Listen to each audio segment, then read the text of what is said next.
At the end of this video, we'll take a look at Mad Ramp's innovative pivoting ramp system, the safer, easier way to transport your ATVs and snowmobiles. Stick around. Before we begin, I'd like to give a quick shout out to our friends at the historic Lancaster Motel in Lancaster, New Hampshire. The Lancaster Motel has been serving snowmobilers since the 60s, and they are the perfect eastern trail riding destination for snowmobilers young and old.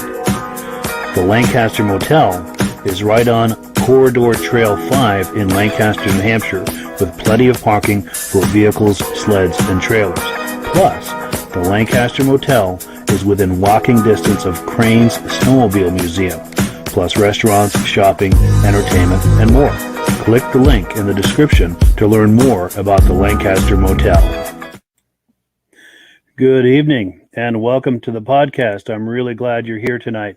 I've got a full lineup of Vintage Snowmobile entertainment just waiting here for you tonight. In a moment, we're going to have Josh Gilbert on.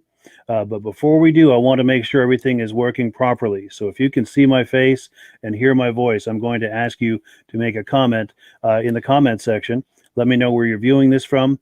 Let me know whether you're a first-time viewer or a regular viewer. And to our first-time viewers here tonight, I thank you so much for giving us a chance, seeing what we're doing.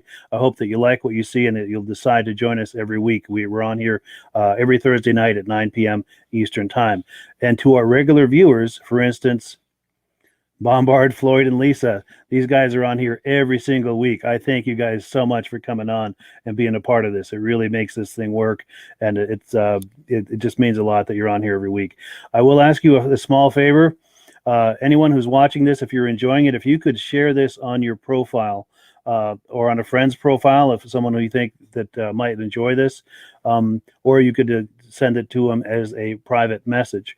Oh, yes. They're saying hello to Diane Baker, my tongue is in a knot tonight, folks. I apologize.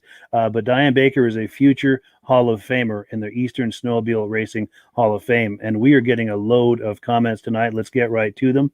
Mark Sundin is on. We've got Nick Kfez. He's a regular viewer, loud and clear from Burt Lake, Indian River, Michigan. Dave Novak is on, first-time viewer. Thanks for coming on, Dave, from Maple City, Michigan.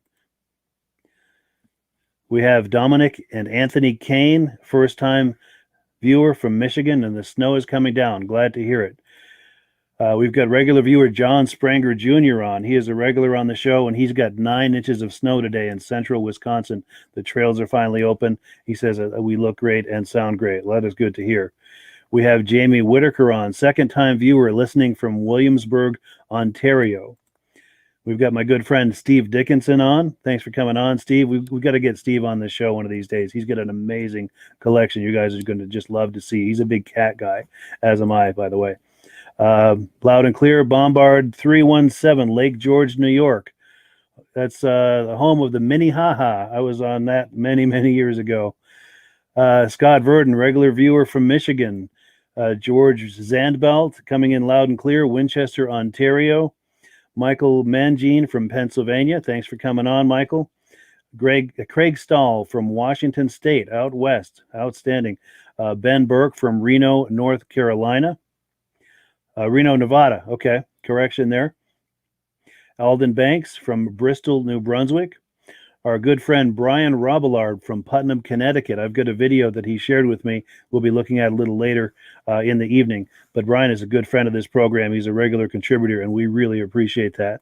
My girlfriend Carlene Perry is on, saying I'm doing a great job. Thank you, Carlene. We've got Ben Burke on. Just got 71 inches in Reno, Nevada. Is that a typo? 71 inches? Could that be 7 inches or 17 inches? 71 inches. That sounds like a lot. That's 6 or 7 feet, isn't it? Frank Falcone from Alvin, Texas, represented. Outstanding. Stacy and Art Fozier, regular viewers, heading to Tug Hill, New York this weekend. Outstanding. Pat Lima, 5th time on here from Southeast Missouri. We've just got a few more to go here, and we're going to get right to Josh, who's waiting for us. Justin Whitman from Buckley, Michigan, getting ready to rip tonight. Give a rip for us, too, if you would. A midnight run. Outstanding. Brian Abrams from Lake George, New York, back for more beautiful vintage sleds. And we've got Ben Burke. Yes, sir, 71 inches, he said. That's an amazing amount of snow. Crazy. True West Coast snow, he says. Now, we're going to get to Josh Gilbert, but I will keep these comments going as Josh is on. And as Josh is talking to us, please ask questions if you have any. Let me get him on here so we can, he's got some show and tell for us. How you doing there, Josh? Good, how are you? Good. I really appreciate your coming on tonight. Now, when we were talking a little earlier, we had a little bit of a delay. I don't know if we still have one or not, but delay or not, we're going to try to work through it. I'm going to give you the floor, Josh. Let you show us what you have there. Yeah. Awesome. Just want to start by saying thank you very much for giving me the opportunity to promote my little program I got going here. Facebook group, Northwest Vintage Snowmobile Classifieds, and it's a fairly new group. And my goal here is to try to keep vintage snowmobile racing alive out in the West Coast. It's the last few years, it's kind of stepping back up, but there was a pretty good lull for about 20 years, and I just don't want to see it die again. So my goal is to, keep all these old sleds out of the scrap yards and, provide parts for all of our local racers. And I planning on helping out with some youth programs here. We've got several youth riders that, we want to keep them going up through the classes. So my plan here is to, in the next couple of years, get a bunch of good groups together, do some raffles, provide, funding for some of these kids, provide some sleds. I've already pulled a whole bunch of sleds out of junkyards, done a lot of restoring on them, trying to get them out to the kids to race. And, redone quite a few sleds here in the last 2 years. I'm fairly new into the racing on my 3rd year, but really, as all you guys know, it's very addictive. So I've built quite a quiver of sleds here now, and we have a really good race program up here. I'm actually up at Priest Lake is where I live. We have a race program. It's called the Vintage Snowmobile Racing Priest Lake. They have their own page. You guys should check that out. Unfortunately, this year all of our races were canceled due to the COVID restrictions because we are on federal land. But my plan here is on the 20th, I will be racing in Grey Eagle, Minnesota. Then after that, I'll be in Detroit Lakes, Minnesota. So that'll be fun, kind of a trip for us. A few of the racers here are all going to go down, and we're really looking forward to it. Wonderful. But got a few sleds here. If you guys want to check them out. Yes, absolutely.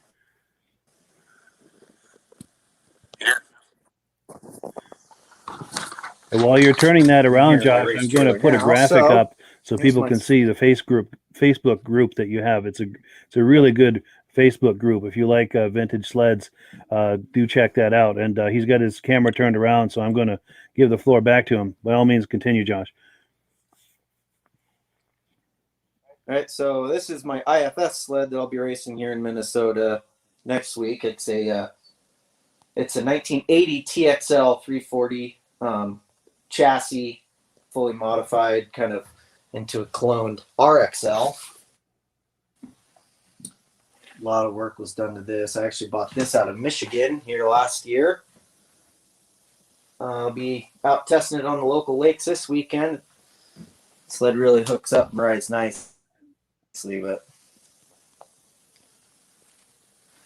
really enjoy this sled. Yeah, that's a really sharp looking sled. It's a fully modified Flannery engine.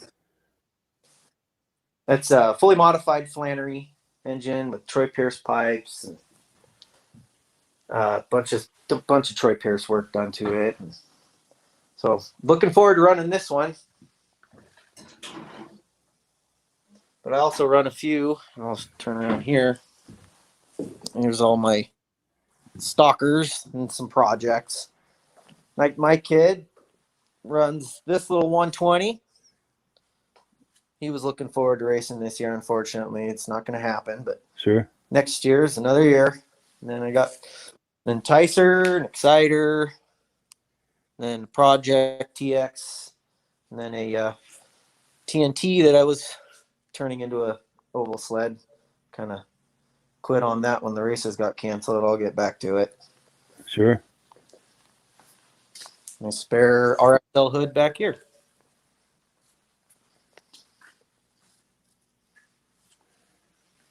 Yeah, that's nice.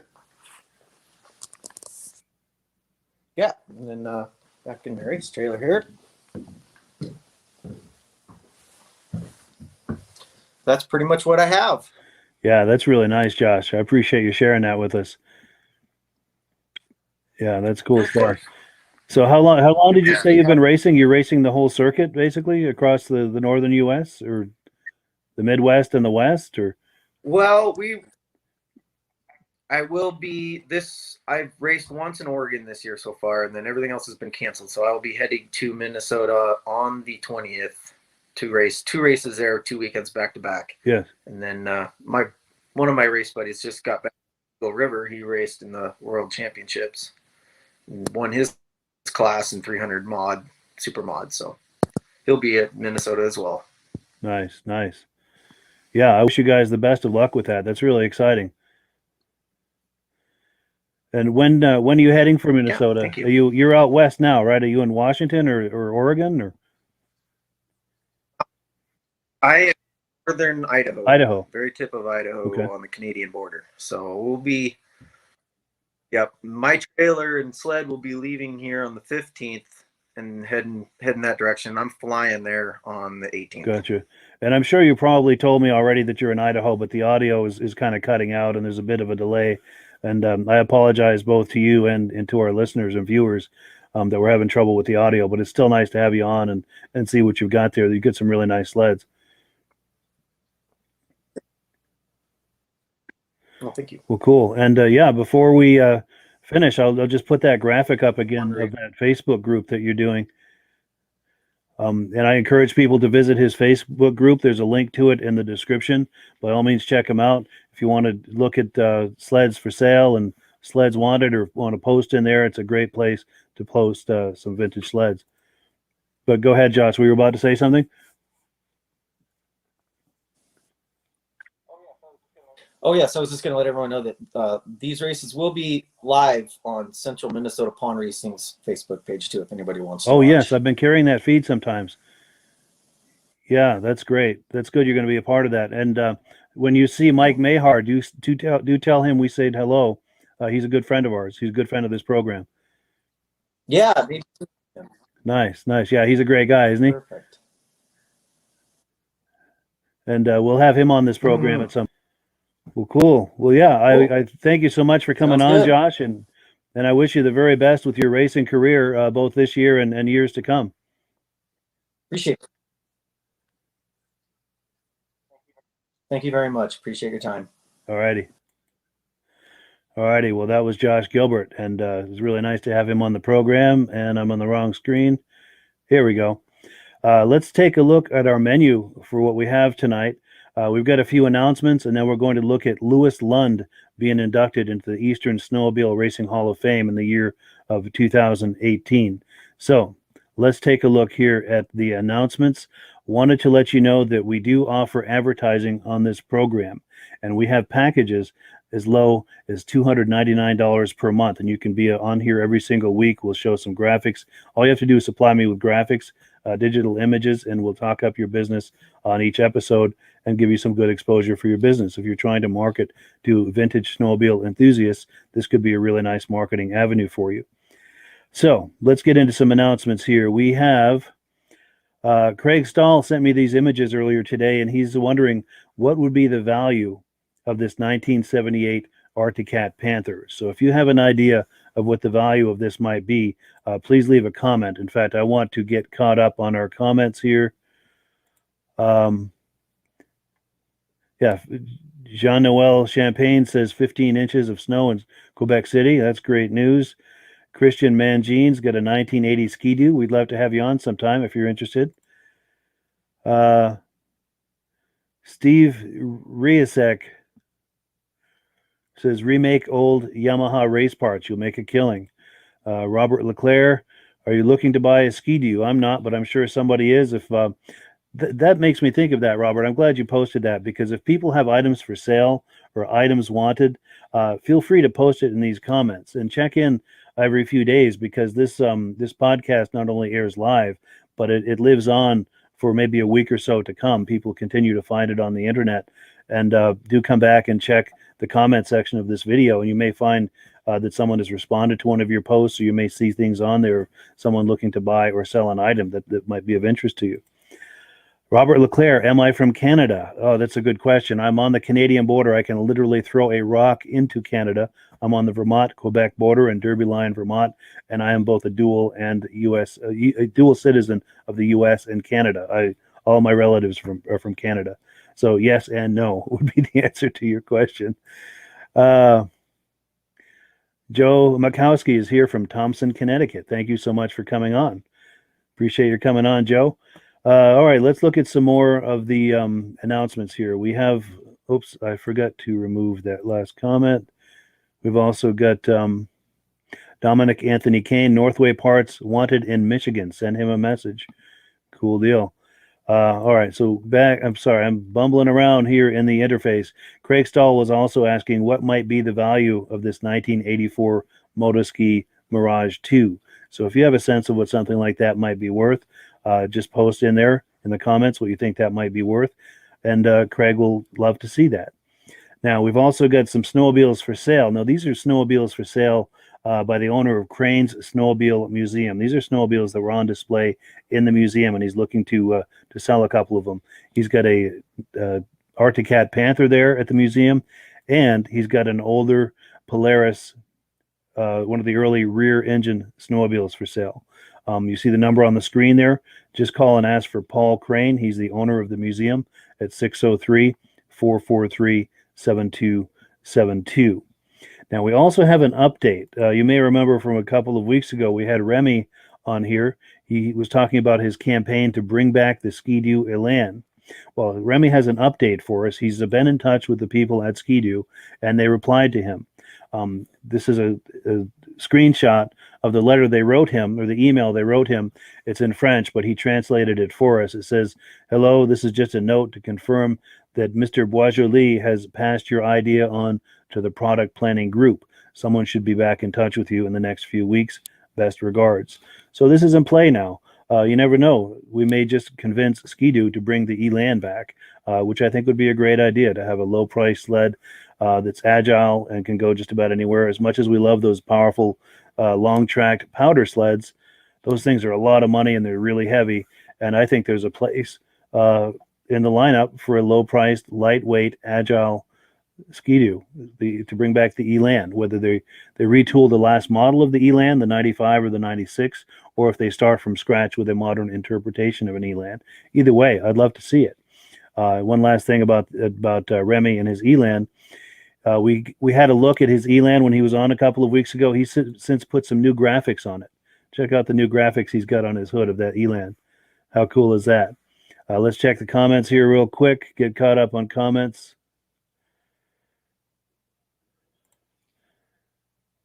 Doug Reinstra from Dixon, Illinois. I think Doug's been on here before. Thanks for coming on again, Doug.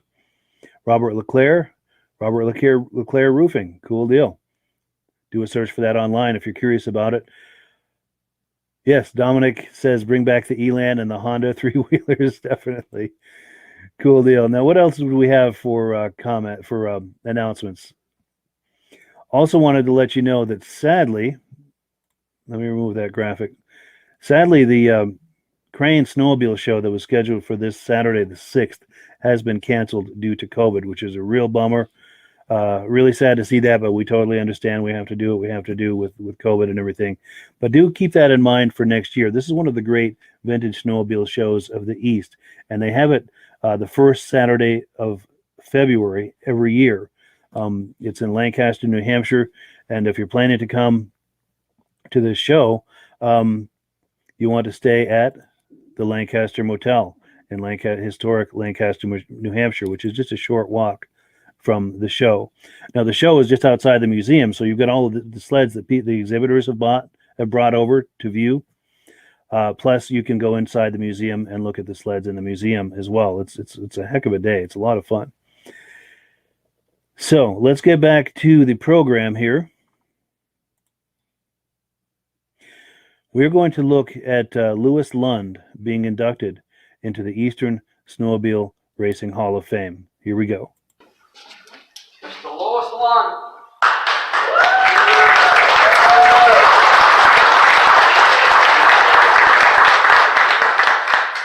Inducted into the Eastern Snowmobile Racing Hall of Fame 2018.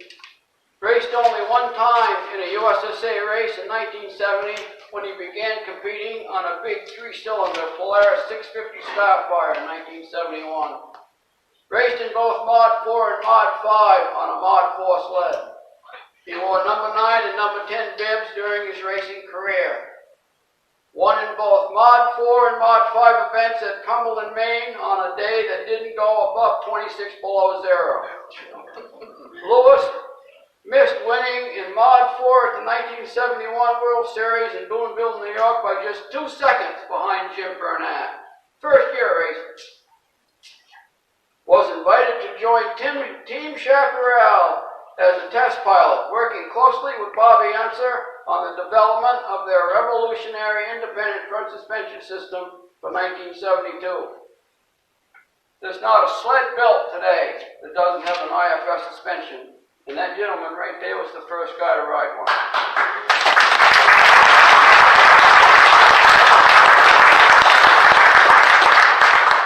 Louis was parked at 115 miles an hour while racing the new IFS-equipped Mod 4 Chaparral at mile-long Scarborough Downs. The track, unable to withstand such speeds, blew apart. He raced his Chaparral to wins in both Mod 4 and Mod 5 at Bangor in 1972. Louis was well known as one of the most colorful and exciting racers to watch during this bygone era.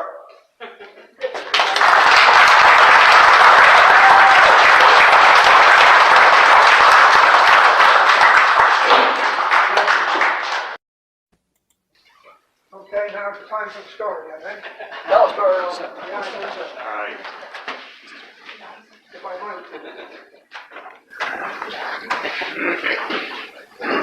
Good afternoon, everyone.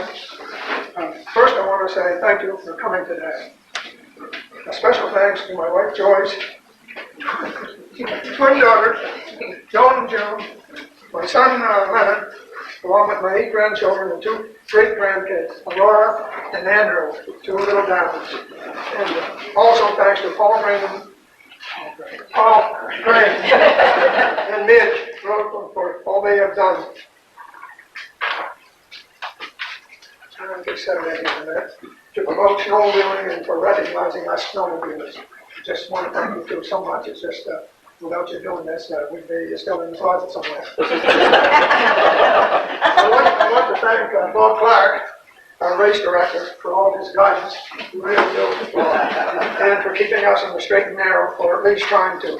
I couldn't forget our great friend and competitor, Conrad Robbins, who passed recently. He also supported anyone who needed help. His shop doors were always open to any team or individual. He was a true professional racer. It was an honor to compete with him, and I know his spirit is with us all. He's right here today. You can't see him. He's right here. It's been a privilege to have raced with so many good guys.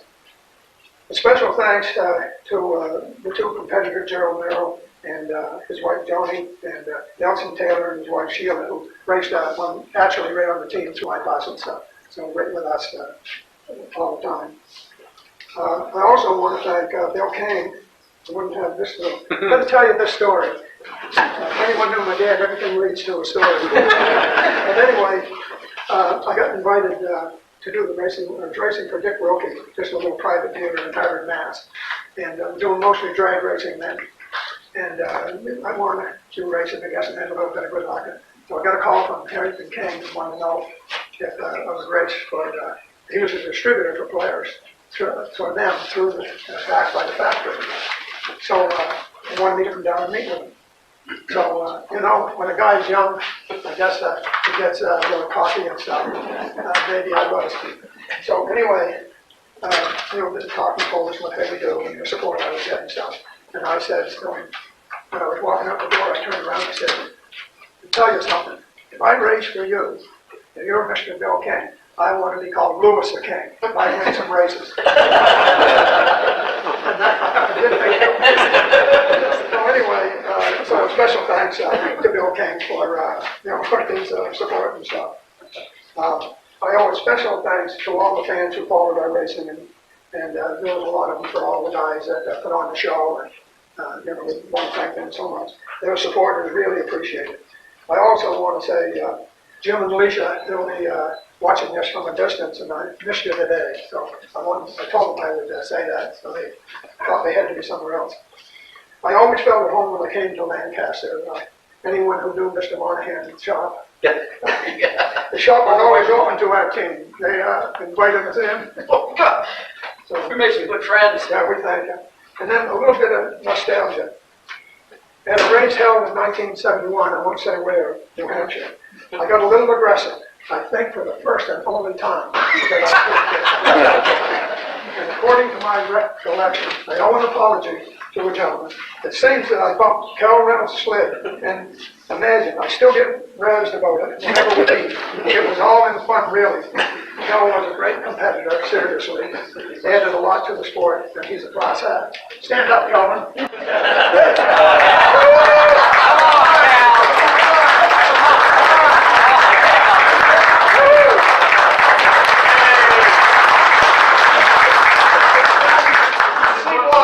See why I admitted to it. That's the first time I admitted to it. When you see, I always shied away from it. I didn't know. As sport as he is, he took it all in fun. Great guy. In closing, I am very honored to be inducted into the Snowmobile Hall of Fame, and it is a privilege. Thank you all for the great friendships and memories.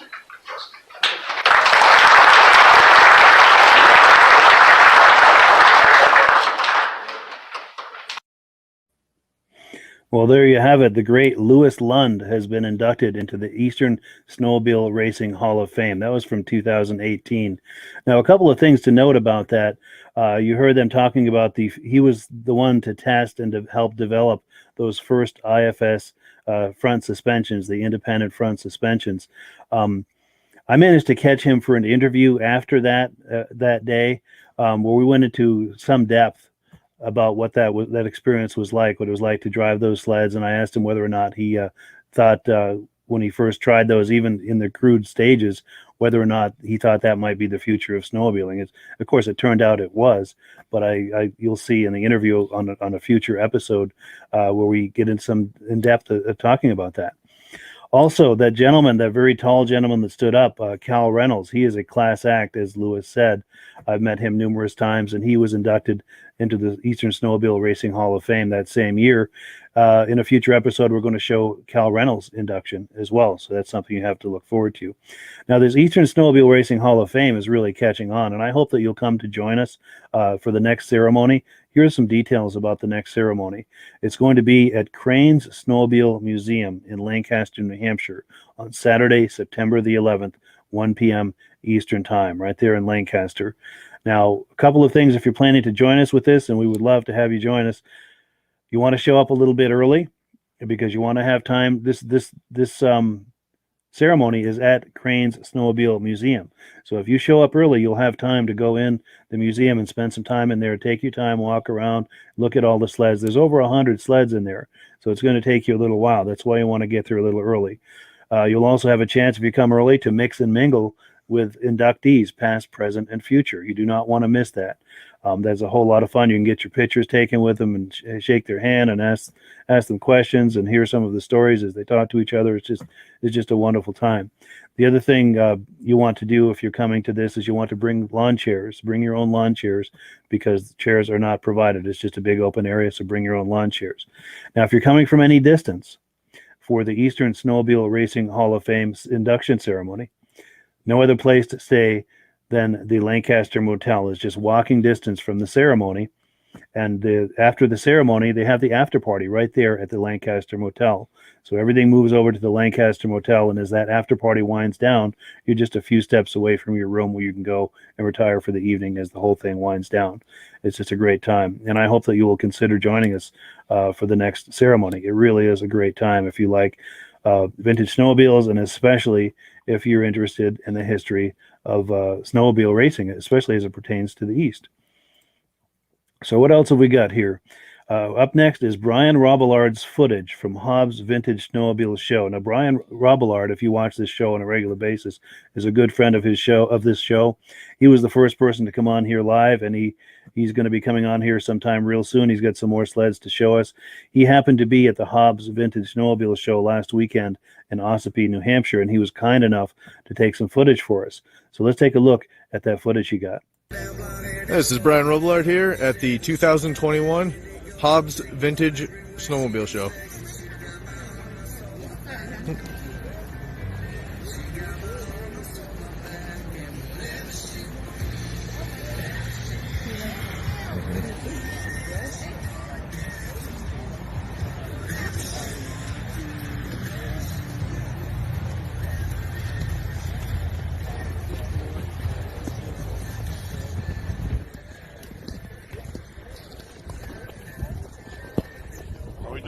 Good, how are you?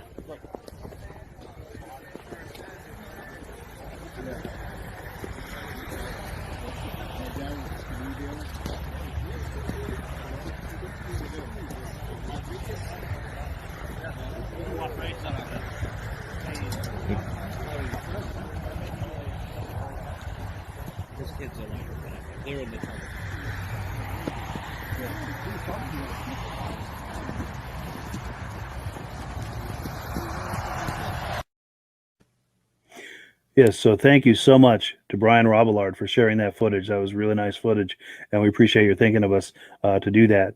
And Brian's going to be on here sometime either next week or the week after, sometime very soon. He's got some more sleds he wants to talk to us about, and I'm really looking forward to having him on. Now, what else have we got? We've got Richard Papousek's John Deere Spitfire.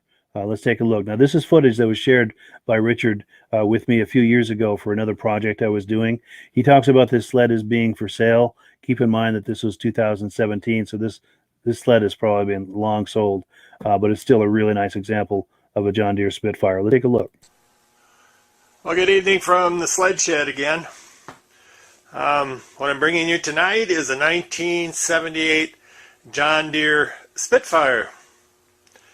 I did this sled. I was going to give it to my sister. She wanted a snowmobile, but I did this one in a Trailfire, and she ended up taking the Trailfire.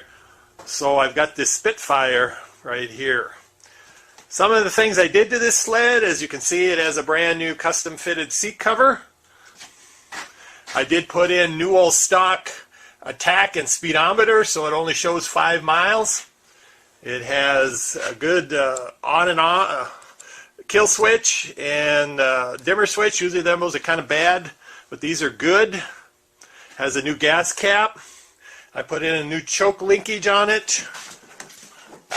Put on some new NGK spark plug caps. Has a brand new windshield. And in this sled, I did put all new graphics on it. This sled does have the original paint though. So you're going to see some scratches on the footboards. A few scratches on the hood. Not too bad. That's why I didn't repaint it. Kept it original. But it does have some gravel rock chips up on front. It must have been towed on a trailer once down a gravel road. So it does have some rock chips on the front end. I did repaint the skis. Has brand new wear bars on it. Has all the original reflectors on it. You can see back here, here's your red reflectors. I believe I did put a new pull handle on it. Has a new John Deere snowmobile keychain. Has a very good grab bar. Original snow flap. Tail light that works. All works. We're going to open it up here and show you the inside. This does have the Mikuni Butterfly carb on it. 340 Kohler engine in it. I did put a new old stock John Deere belt on it. We'll come around here. As you can see, it has a new drive for the speedometer along with the cable. All new blue gas lines. Has a shut-off fuel filter. I did clean this carb.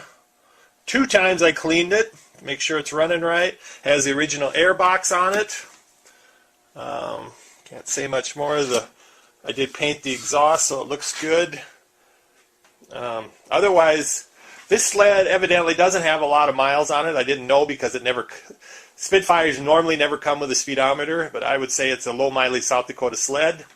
I'm going to do a startup for you here in just a bit. It's got nice hood hold downs here. As you can see, the graphics are bright and clean. My graphic guy did a really nice job. Put a new striping on the bumper. The bumper is nice and straight. It's just an overall good sled. I'm going to set the camera down here and I'm going to do a startup. I probably won't rev it up, but you'll see how good it starts.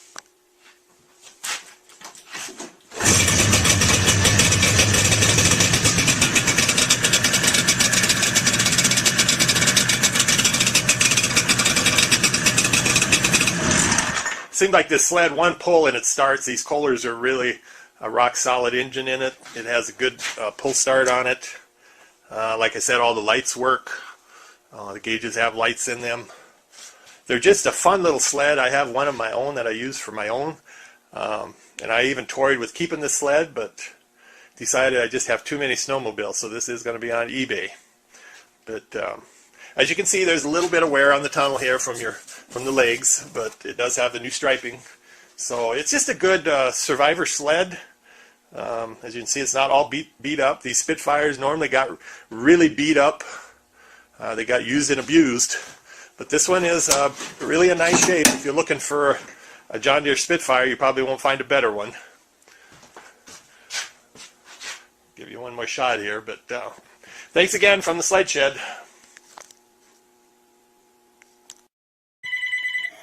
Yes, that is a really nice example of a John Deere Spitfire, and I thank Richard for sending me that footage. And I got a phone ringing off to the side here, but we will carry on. Now, as you've seen, people send me footage. Brian Robillard was kind enough to send me that footage from the Hobbs Vintage Show. Also, Richard sent me that footage a few years ago of that John Deere. If you've got footage you'd like to send me, I would love to see it, and I would love to share it on the program. You'll see my email address there at the bottom of the screen. Anything like that you've got to share that I could share with this audience, please send it to me. I'd love to share it on the program. Now, I do ask one thing if you're sending footage. Let me get the graphic here and you'll see exactly what I'm talking about. Where is that graphic? If you're taking footage, please, please, please be sure to hold the camera horizontal for a wide shot like you see here. It's really difficult to edit and work with vertical footage. If you're holding your camera vertically to take video, it's really hard to work with that. A lot of times I can't work with it, and I'd hate to have this really nice footage that someone has sent me and not be able to use it because someone was holding the camera vertically. So please, if you're taking footage, doing a walk around of your sled, or if you're doing a walk around like Brian did at a Vintage Snowmobile Show, please be sure to hold the camera horizontally for a wide shot like that, and then email me and let me know what you've got, and I would love to see it. I'd love to share it on the program. If you're like me, you love taking a look at that stuff, yeah, that's probably why you're here. And the more of this we can get, the more of a community we can make this, where it's something where we're all sharing things, and this can just be a trading post of sorts where people can share things, share information. With that in mind, I also need to tell you that here in the East, we've gotten a lot of snow over the last week or so, and our friends at where's the graphic? Our friends at the Lancaster Motel, the trails have been open there for a while and groomed and in nice shape, but they've just gotten plenty of nice snow this week, so the trails are in perfect shape. And I need to tell you that the Lancaster Motel in historic Lancaster, New Hampshire, is offering a 2-for-1 special right now for the month of February. You can get 2 nights for the price of 1 if you go during the week. There's plenty of parking for your vehicle and your sleds and your trailer and the whole thing. You're literally right on the trail. The rear of the motel is right on the trail. The trail goes right through there. Now, you're also in historic Lancaster, where you are just a short walk away from Crane's Snowmobile Museum. So you can mix some trail riding with a visit to Crane's Snowmobile Museum, which we were just talking about a few minutes ago. That museum is 50 by 100 feet with over 100 vintage historic sleds in there.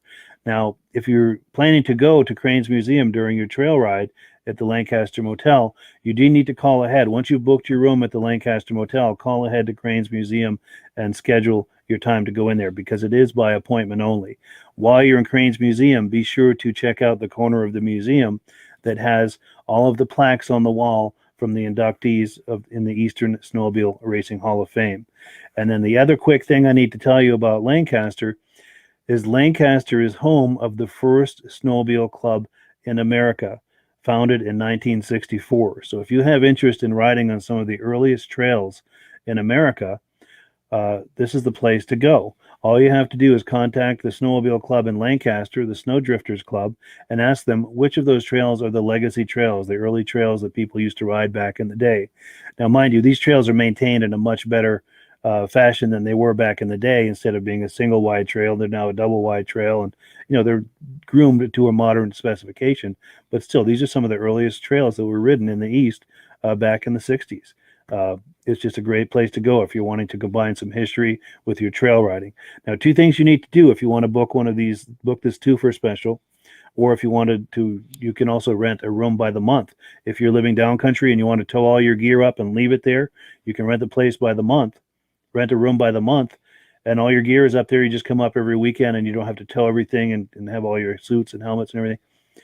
But what I was going to tell you, there's 2 things you need to do if you want to take advantage of this 2-for special.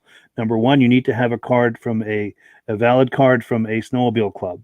It could be your local club, or what you also might want to do is join the Lancaster Snowdrifters Club.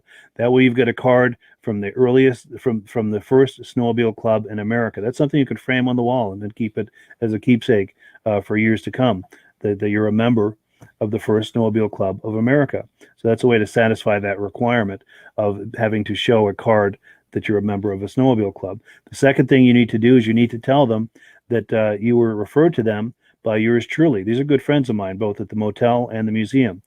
You see my name at the bottom of the screen. Just let them know that you were referred to them by Mike at vintagesnowmobilelovers.com. So those 2 things, if you do those 2 things, you can take advantage of that 2 nights for the price of 1 offer on weekdays through the month of February. And I hope you take us up on that and do some trail riding in Lancaster. Okay, so where were we in the program? We have Ben Perry's 1981 Ski Doo Citation 4500. Now, Ben just happens to be the son of my girlfriend. Let's take a look. This was back in 2017. We just gotten home from the races. It was low light, but we managed to take a video. Let's take a look. So that's the 377, right? Yeah, it's the Single carb? twin cylinder single carb. Yeah. Wow, that's cool. There's like a little toolbox right there? I'm not sure. That's just I don't know what that was for. Originally. I think, yeah, there's extra belt, and I guess there's a plug wrench in there. I didn't even know that. Sweet. That's cool. So an 81 Ski Doo Citation, 4500. Very nice.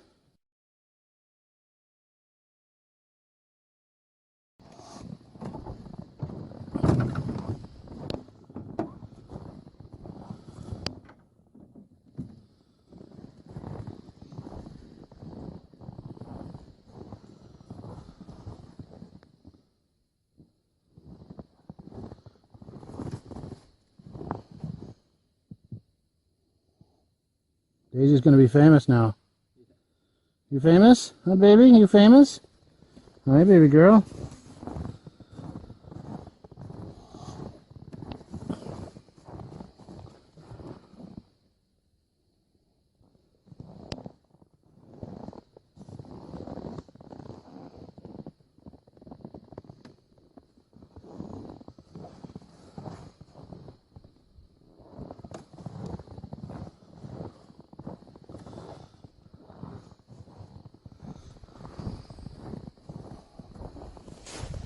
Yeah, that's cool.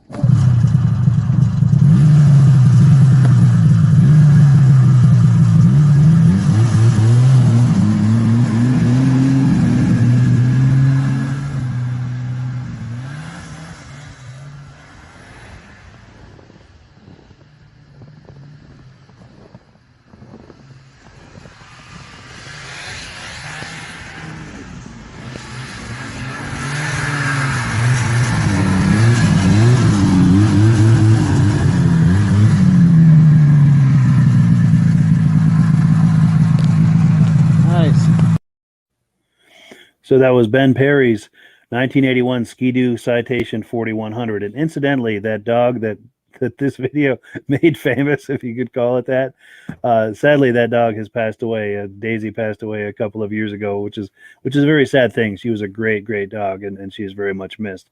So let's see what's next on the program here. Last but certainly not least, we have Mark Welch's Arctic Cat collection. Now, this is footage that Mark shared with me a few years ago for another project I was doing.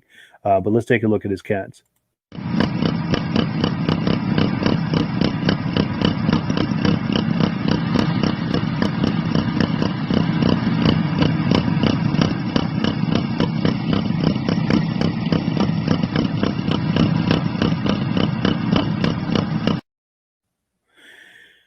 Now, don't you just miss the days when leopard print seats were cool? And they were, man. Those seats were so cool. You know, you look at them now and it's like, oh, what were they thinking? But they were cool in the day, man. I miss that. Let me see what you guys think. Because if I think if Arctic Cat were to bring back leopard skin seats, it would just, I don't think anyone would feel it today. And I'll give you an example, and I'll pose this as a question too. I love the early 70s when Arctic Cat had the purple trim on their sleds. I just love the days when they had the purple.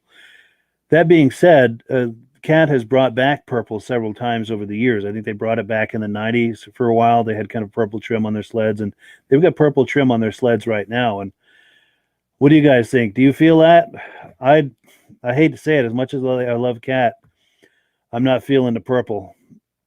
Not in the 90s, not feeling it now. It just, it was only cool once, I guess. It only worked once. Maybe it's just me. What do you guys think? Cat bringing back purple in the 90s, bringing it back now. Does that work for you? Did it only work in the early 70s? I don't know. This Jack might be commenting on those sleds earlier. Either the John Deere or these sleds here. And let me remove the comment. It's blocking the thing here.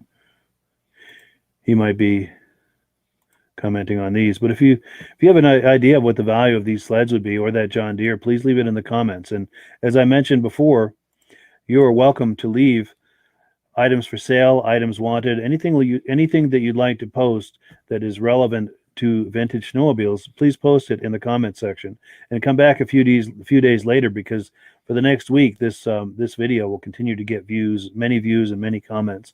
So you may make a comment, or you may see a comment in there, and if you come back a few days later, you may see responses to it that might be of interest to you. So feel free to use this comment section as a trading post and a message board, and anything you like, as long as you keep it clean and to keep it about vintage snowmobiles. So I believe that's all we've got tonight. I apologize if I'm a little bit distracted tonight, just awfully tired, but the show must go on. It's got to happen regardless of how this guy is feeling. So with that, I thank you so much for joining us and being a part of this. If you like what you see, please come back every week. We do this every Thursday night at 9 p.m. And also, if you're liking what you see, if you could share this either on your own profile or on the profile of a friend who you think might be interested in this, you can also share it with them as a private message too. Anything you can do like that to help get the word out will help to grow this podcast. And for doing that, I thank you so much. I thank you in advance for doing that. I really appreciate it. And thank you for joining us tonight. Tune in next Thursday night, 9 p.m. Same bat time, same bat channel. And I thank you in advance for joining us next week. Let's take a quick look at the Mad Ramps product.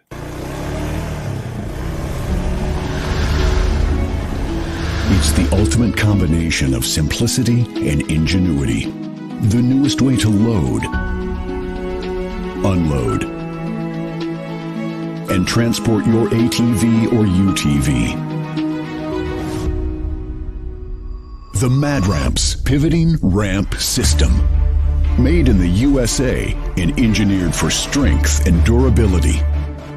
Maneuver through tight places and over rugged terrain with plenty of ground clearance.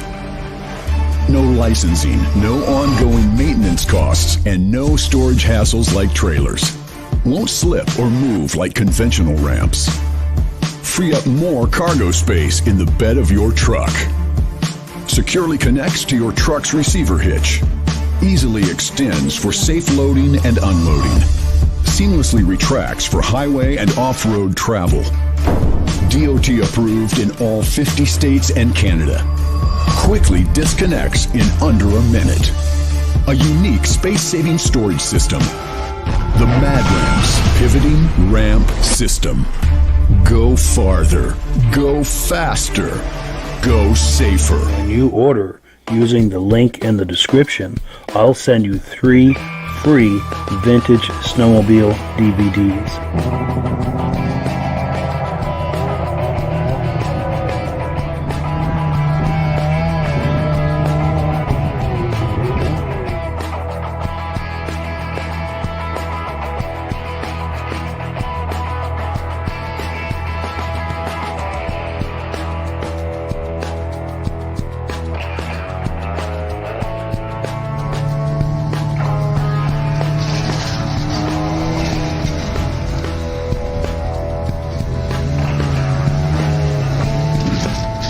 When you order using the link in the description, I'll send you 3 free Vintage Snowmobile DVDs.